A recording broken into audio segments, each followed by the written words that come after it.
بسم اللہ الرحمن الرحیم۔ الف لام میم ذالک الکتاب لا ریب فیہ۔ الف لام میم وہ کتاب جس میں شک کی گنجائش نہیں، ہدی للمتقین جو ہدایت ہے پرہیزگاروں کے لیے۔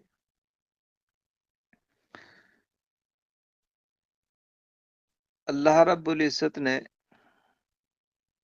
اس آیت کریمہ میں قرآن مقدس کی شان بیان فرمائی کہ قرآن مقدس وہ عظیم کتاب ہے جو محل شک نہیں ہے، اور اس کی خوبی یہ ہے کہ وہ پرہیزگاروں کے لیے ہدایت کا سامان ہے۔ آیت کریمہ کے الفاظ دیکھیں، اللہ پاک نے فرمایا ذالکا، مصنف فرماتے ہیں اے حاذا، یعنی قرآن مقدس میں جو لفظ ہے وہ ذالکا ہے، لیکن مصنف علیہ الرحمٰن نے ذالکا کی تفسیر حاذا سے کی۔ اس کی وجہ یہ ہے کہ اللہ رب العزت نے یہ جو فرمایا کہ وہ کتاب جس میں شک کی گنجائش نہیں، ذالکا کسی ایسی چیز کی طرف اشارہ کرنے کے لیے آتا ہے جو دور ہو، جبکہ قرآن جو انسان پڑھتا ہے قرآن اس کے قریب ہوتا ہے۔ اسی طرح اللہ رب العزت کے نزدیک ہر ایک چیز قریب ہے، اس کے لیے کچھ دور نہیں ہے۔ تو اللہ پاک کی طرف نسبت کرتے ہوئے اشارہ دیکھیں تب بھی قریب ہے، اور بندوں کی طرف جو قرآن پڑھ رہا ہے اس کی طرف نسبت کر کے دیکھیں تب بھی قرآن اس کے قریب ہے، کسی صورت قرآن دور نہیں ہے۔ تو پھر اللہ پاک نے ذالکا فرمایا جو کہ دور والی چیز کی طرف اشارہ کرنے کے لیے آتا ہے، تو یہ اشکال ہے۔ تو اس کا جواب مصنف علیہ الرحمٰن نے دیا کہ یہاں ذالکا اگرچہ فرمایا ہے مگر یہ حاذا کے معنی میں، جو کہ قریب والی چیز کی طرف اشارہ کرنے کے لیے آتا ہے۔ اب یہ کہ جب ذالکا کو حاذا ہی کے معنی میں لینا تھا تو حاذا ہی کیوں نہیں فرما دیا، ذالکا کیوں فرمایا؟ تو اس کی وجہ یہ ہے کہ کبھی چیز کی عظمت اور شان کو ظاہر کرنے کے لیے قریب ہونے کے باوجود دور کے اشارے والے الفاظ اختیار کیے جاتے ہیں، اور یہ بتانے کے لیے ہوتا ہے کہ اگرچہ مکان کے اعتبار سے یہ چیز آپ کے قریب ہے مگر یہ اتنی عظمت و بلند ہے کہ آپ کے مرتبے میں اور اس کے مرتبے میں زمین و آسمان سے زیادہ فرق ہے۔ تو اللہ پاک نے یہاں یہی ظاہر فرمایا ہے کہ اے بندو، اگرچہ قرآن تمہارے ہاتھ میں تمہارے پاس ہے مگر یہ اتنے عظیم اور اتنی برتر ہے کہ اس کے اور تمہارے مقام و مرتبے میں زمین و آسمان سے زیادہ فرق ہے، تو گویا مرتبے کے لحاظ سے یہ بہت دور ہے، اس لیے ذالکا فرمایا۔ اور قرآن مقدس میں فرمایا ذالک الکتاب لا ریب فیہ، وہ کتاب جس میں شک کی گنجائش نہیں۔ کون سی کتاب ہے؟ اس کی تعین الفاظ میں، جو قرآن کے الفاظ ہیں ان میں نہیں ہے۔ تو مصنف علیہ الرحمٰن نے الکتاب کی صفت نکال کے دکھائی، کہا الذی یقرأہ محمد، وہ کتاب جس کو محمد عربی پڑھتے ہیں، جسے ہم قرآن کہتے ہیں، یہ وہ کتاب ہے جس میں شک نہیں۔ اب اگر آپ الفاظ آیات کو دیکھیں، فرمایا جا رہا ہے لا ریب فی، ریب کہتے ہیں شک کو، کہ اس میں شک نہیں ہے نا۔ تو اب قرآن مقدس میں اگر شک ہی نہیں ہے، اور وہ بھی لا نفی جنس کے بعد ساتھ فرمایا لا ریبا، لا جو ہے وہ نفی جنس کا ہے، یعنی اس میں کسی طرح کا کوئی شک و شبہ ہے ہی نہیں، یہ قرآن فرما رہا ہے کوئی شک و شبہ کسی طرح کا ہے ہی نہیں۔ حالانکہ ہم دیکھتے ہیں کہ کفار نے اس میں شک کیا ہے نا، وہ قرآن کو اللہ پاک کا کلام نہیں مانتے تھے، کبھی کہتے کہ یہ جادو کی کتاب ہے، کبھی کہتے یہ کہانت ہے، کبھی کہتے محمد عربی اپنی طرف سے گڑھ لیتے ہیں، یہ ان کا کلام ہے یا ان کو کوئی سکھا کے جاتا ہے، یہ وہ بولتے ہیں۔ تو انہوں نے شک تو کیا، تو پھر اس لا ریب فی کا کیا مطلب ہوا؟ تو اس کا جواب یہ ہے کہ حقیقت میں اور واقع میں تو اس کے کتاب اللہ ہونے میں کوئی شک نہیں ہے، اور جو اس کو عبرت کی نگاہ سے پڑھے گا وہ یقینی طور پر جان لے گا کہ یہ بلا شبہ اللہ تعالیٰ کی کتاب ہے۔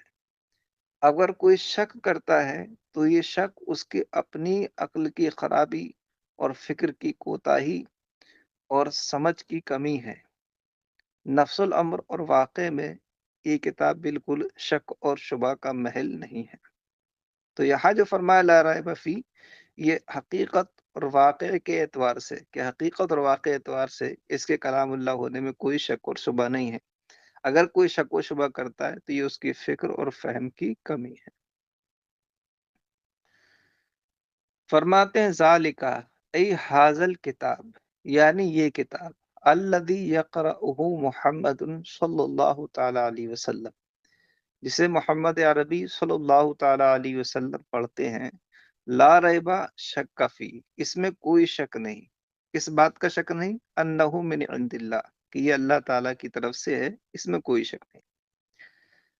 ترکیب بتاتے ہیں آیت کی۔ ترکیب اس کی یہ ہے کہ ذالک الکتاب، یہ مبتدا ہے، یعنی ذالکا اس میں اشارہ موصوف ہے، الکتاب مشار الیہ اس کی صفت ہے، موصوف صفت سے مل کر یہ مبتدا ہے۔ لا ریب فی، یہ پورا جملہ جو ہے جملہ منفیہ، یہ خبر ہے اس مبتدا کی۔ اس کی ترکیب اس طرح کریں گے کہ لا برائے نفی جنس، ریب نکرہ مفردہ مبنی برفت اس کا اسم، فی حرف جار، اور ہا ضمیر مجرور، جار مجرور سے مل کر ظرف مستقر ہوگا، ثابت اس میں فاعل مقدر کا، ثابت اس میں فاعل، اس میں ہوا ضمیر پوشیدہ اس کا فاعل، اس میں فاعل اپنے فاعل اور ظرف مستقر سے مل کر شبہ جملہ اسمیہ ہو کر یہ خبر ہو جائے گی لا نفی جنس کی۔ لا نفی جنس اپنے اسم و خبر سے مل کر جملہ اسمیہ خبریہ ہوگا، اور جملہ اسمیہ خبریہ ہو کر یہ ذالک الکتاب مبتدا کی خبر بن جائے گی۔ وجملۃ النفی خبر مبتداؤہ ذالک، اور جملہ نفی جو ہے لا ریب فی، یہ خبر ہے اور اس کا مبتدا ہے ذالکا، یعنی ذالک الکتاب، والاشارۃ بہ للتعظیم، اور ذالکا سے اشارہ کرنا یہ تعظیم کے لیے، بیان عظمت کے لیے ہے۔ ھدی للمتقین، ہدایت ہے پرہیزگاروں کے لیے۔ بیٹا ہدن یہ مصدر ہے، ہدا یا ہدی، باب ذرا و یضربوک۔ اب مصدر جب اس طرح سے استعمال ہوتا ہے تو معنی مصدری میں تو ہوتا نہیں ہے، وہ یا تو اس میں فاعل کے معنی میں ہوتا ہے یا اس میں مفعول کے معنی میں ہوتا ہے۔ یہاں بیٹا یہ ہدن اس میں فاعل ہادن کے معنی میں، اور مطلب یہ ہے کہ وہ ہدایت دینے والی ہے کتاب پرہیزگاروں کو۔ اور یہ ترکیب میں ذالک الکتاب جو مبتدا تھا اس کی یہ دوسری خبر ہے، لا ریب فی یہ پورا جملہ پہلی خبر تھی، ھدی للمتقین یہ دوسری خبر ہے۔ ہدن کی تفسیر ہادن سے کر کر مصنف علیہ الرحمٰ نے ایک اشکال کا جواب دیا ہے۔ اشکال یہ ہے کہ ہدن یہ مصدر ہے، اور مصدر جو ہوتا ہے نا وہ معنی حدثی ہوتا ہے، وصف ہوتا ہے، اور چونکہ یہ خبر بن رہا ہے ذالک الکتاب کی، اور ذالک الکتاب جو ہے وہ ایک ذات ہے جس کا مستقل وجود ہے، اور خبر چونکہ اپنے مبتدا پر محمول ہوتی ہے، اور صفت اور وصف کا حمل ذات پر درست ہوتا نہیں ہے، تو پھر ھدی للمتقین یہ ذالک الکتاب کی خبر کیسے بن گئی؟ تو اس کے تین طریقے آپ نے پڑھے ہوں گے۔ اس کا پہلا طریقہ یہ ہے کہ مصدر کو اس میں فاعل یا اس میں مفعول کے معنی مان لیں، جیسے یہاں مصنف نے کہا کہ ہدن ہادن کے معنی میں۔ اب اس میں فاعل کے معنی مان لیا ہے تو اب یہ ذات پر بھی دلالت کر رہا ہے اور معنی وصفی پر بھی دلالت کر رہا ہے، کیونکہ ہادن کا معنی وہ ہدایت دینے والا، تو ہدایت دینے والا ایک ذات ہو گئی اور ہدایت دینا اس کی صفت ہو گئی۔ تو اب یہ جب ہادن کے معنی میں ہو گیا تو اس میں ذات مال وصف کا معنی آ گیا، اور ذالک الکتاب بھی ذات تھی، تو ذات کا ذات پر حمل ہو جائے گا، اس میں کوئی حرج نہیں ہے۔ ٹھیک ہے، تو پہلا طریقہ تو یہ ہے کہ مصدر کو اسم فاعل یا اسم مفعول کے معنی میں لی جائے۔ دوسرا طریقہ یہ ہے کہ مضاف مقدر مان لیے جائے، جیسے کہ زید عدل میں مضاف مقدر مان کر کہا کہ اصل میں عبارت تھی زید ذو عدل، زید عدل والا ہے، تو اب ذو عدل بھی ذات ہو گئی اور زید بھی ذات ہے، ذات کا ذات پر حمل صحیح ہو جائے گا۔ اور تیسرا طریقہ یہ ہے کہ حمل مبالغتاً مان لیے جائے کہ زید اتنا انصاف کرنے والا ہے کہ گویا وہ سراپا انصاف ہے، اس لیے کہہ دے گا زید عدل، زید انصاف ہے۔ تو تین طریقے ہوتے ہیں مصدر کو ذات پر محمول کرنے کے، یا تو اسے اس میں فاعل یا مفعول کے معنی مان لو، یا جو ہے مبالغتاً مان لیجئے، یا مضاف مقدر مان لیجئے۔ تو یہاں مصنف نے پہلا طریقہ اختیار کیا، ادن کو ہادن کے معنی میں لیا، جو بالکل صحیح ہے۔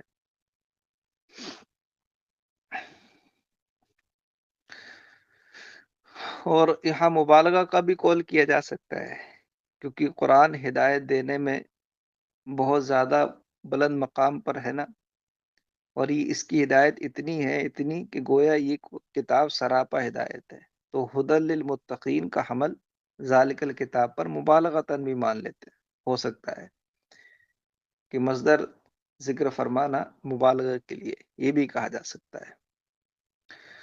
ہدن خبر و ثانن، خبر ثانن، ہدن جو ہے یہ ذالک الکتاب مبتدا کی دوسری خبر ہے۔ ہادن، ہادن کے معنی میں ہدایت کن کے لیے؟ للمتقین، پرہیزگاروں کے لیے ہدایت ہے۔ متقی کس کو کہتے ہیں؟ تو مصنف علیہ الرحمٰن نے المتقین کی تفسیر فرمائی کہ متقی ان حضرات کو کہتے ہیں جو اوامر کی بجابری اور نواہی سے بچ کر تقوی کا راستہ اختیار کرتے ہیں، یعنی اللہ تعالیٰ کی نے جن چیزوں کا حکم دیا ان کو کرتے ہیں، جن سے منع فرمائے ان سے باز رہتے ہیں۔ اس طرز پر جو تقوی کا راستہ اختیار کرتے ہیں، پرہیزگاری کا، وہ متقی کہلاتے ہیں۔ اب یہ کہ اتقا، متقی لفظ اتقا سے بنایا ہے، اور اتقا کا معنی آتا ہے بچنا، متقی لفظ اتقا سے بنا ہے، باب افتعال کا مصدر، اور اتقا کا معنی آتا ہے کسی چیز سے بچنا۔ تو جو متقی کی اصطلاحی تعریف کی گئی، اس اصطلاحی تعریف میں اور اتقا کے معنی مصدری میں مناسبت کیا ہے؟ جو اوامر پر عمل کرتے ہیں، نواہی سے بچتے ہیں، ان کو متقی جو کہا جاتا ہے، ان کو متقی کہنے میں اور اتقا کے معنی لغوی میں مناسبت کیا ہے؟ تو فرماتے ہیں مناسبت یہ ہے کہ یہ لوگ اس روش کے ذریعے جہنم کی آگ سے بچتے ہیں، اور اتقا کا معنی آتا ہے بچنا، تو ان کے اندر بھی بچنے کا معنی پایا جاتا ہے کہ یہ راستہ اختیار کر کے جہنم سے بچنا چاہتے ہیں، اس لیے ان کو متقی کہا جاتا ہے۔ یہ مناسبت ہے لغت کی اور اصطلاح کی۔ ہدایت ہے متقیوں کے لیے، یعنی السائرین الی التقوی، ان حضرات کے لیے جو تقوی کی راہ چلتے ہیں، بامتثال الاوامر واجتناب النواہی، اوامر کی بجابری کر کے اور نواہی سے بچ کر۔ ان کو متقی کیوں کہتے ہیں؟ لاتقائہم بذالک النار، کیونکہ وہ اس کے ذریعے جہنم کی آگ سے بچتے ہیں۔ الذین یؤمنون سے متقیوں کے وصف بیان کیے جا رہے ہیں کہ متقی اصل میں کون ہے۔ یہ بیٹا ایک بہت بڑے سوال کا جواب ہے۔ آج کل لوگوں پر خود کو پرہیزگار سمجھنے کا بھوت سوار ہوتا ہے، یا دوسروں سے اپنے آپ کو پرہیزگار کہلوانے کا شوق ہوتا ہے۔ پرہیزگار حقیقت میں کون ہے، اس کا فیصلہ قرآن مقدس نے بہت پہلے سے کر رکھا ہے، اور جلی فیصلہ کتاب اللہ کی شکل میں ہمارے پاس بھی موجود ہے۔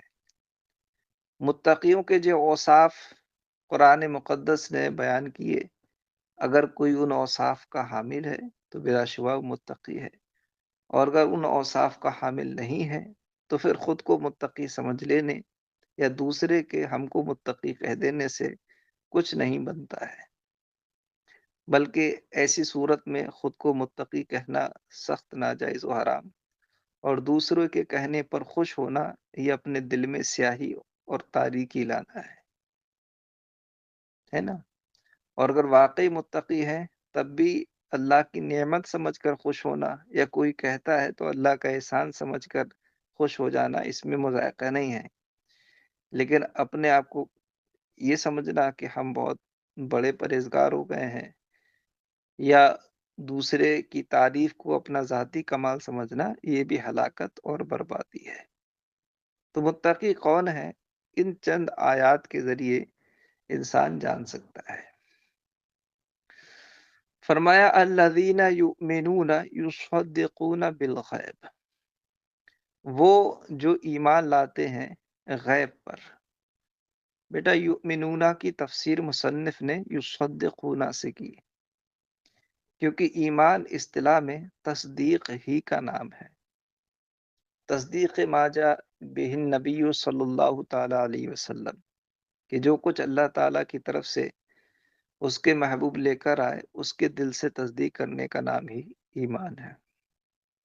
باقی زبان سے اقرار کرنا یہ دنیا میں احکام ایمان کے جاری ہونے کے لیے شرط ہے بیٹا، کہ جب بندہ دل کی تصدیق کے ساتھ ساتھ زبان سے اقرار بھی کرتا ہے حقانیت کا، تو اس پر مسلمانوں کے حکام جاری ہو جاتے ہیں۔ مسلمانوں جیسا معاملہ اس کے ساتھ کیا جائے گا، مر جائے گا تو مسلمانوں کی رسم و رواج پر اس کی تدفین ہوگی، مقابر مسلمین میں اسے دفنایا جائے گا، تمام معاملات مسلمانوں سے کیے جائیں گے۔ لیکن اگر دل سے تصدیق کی اور زبان سے اقرار کا موقع نہیں ملا، اس کا انتقال ہوگا، تب بھی وہ عند اللہ مسلمان ہی ہے، اگرچہ اقرار نہ کرنے کی وجہ سے ہم کو اس کے مسلمان ہونے کا علم نہیں ہو پایا، اس لیے ہم اس کے ساتھ مسلمانوں جیسا معاملہ نہیں کریں گے، بلکہ ہمارے نزدیک اس کا جس ملت اور جس دین پر ہونا ظاہر تھا، ہم اس دین والوں کے حوالے کر دیں گے، کیونکہ ہمیں اس کے تصدیق کے قلبی کا علم نہیں ہوا تھا۔ تو حقیقت میں ایمان اس تصدیق قلبی ہی کا نام ہے، اس لیے مصنف علیہ الرحمٰن نے ایمان کی تفسیر یصدقون سے کی۔ بالغیب، جو ایمان لاتے ہیں یعنی تصدیق کرتے ہیں غیب کی۔ بیٹا غیب اس چھپی ہوئی چیز کو کہتے ہیں جس کو حواس ظاہرہ کے ذریعے اور اسی طرح بداہت عقل کے ذریعے نہ جانا جا سکے۔ یعنی ایسا نہ ہو کہ ہم اپنی عقل سے سوچ کر اس چیز کو جان لیں، یا جو حواس خمسہ ظاہرہ ہیں، دیکھنے کی طاقت، سونگنے کی طاقت، چھونے کی طاقت، ہے نا، بولنے کی طاقت، سننے کی طاقت، ان کے ذریعے جان لیں، ایسا نہ ہو، تو اس کو غیب کہتے ہیں۔ غیب کی بیٹا دو قسمیں ہیں۔ پہلی قسم وہ جس پر کوئی دلیل موجود ہے، جیسے کہ جنت ہے، دوزخ ہے، اللہ ایک ہے نا، موت کے بعد اٹھنا، یہ تمام چیزیں غیب ہے نا، ہم ابھی ہمارے سامنے نہیں ہیں، نہ ہم انہیں اپنی عقل سے سمجھ سکتے ہیں، اور نہ جو پانچ چیزیں ہیں جو میں نے بتائی ان کو حواس خمسہ ظاہرہ کہتے ہیں نا، ان سے جان سکتے ہیں۔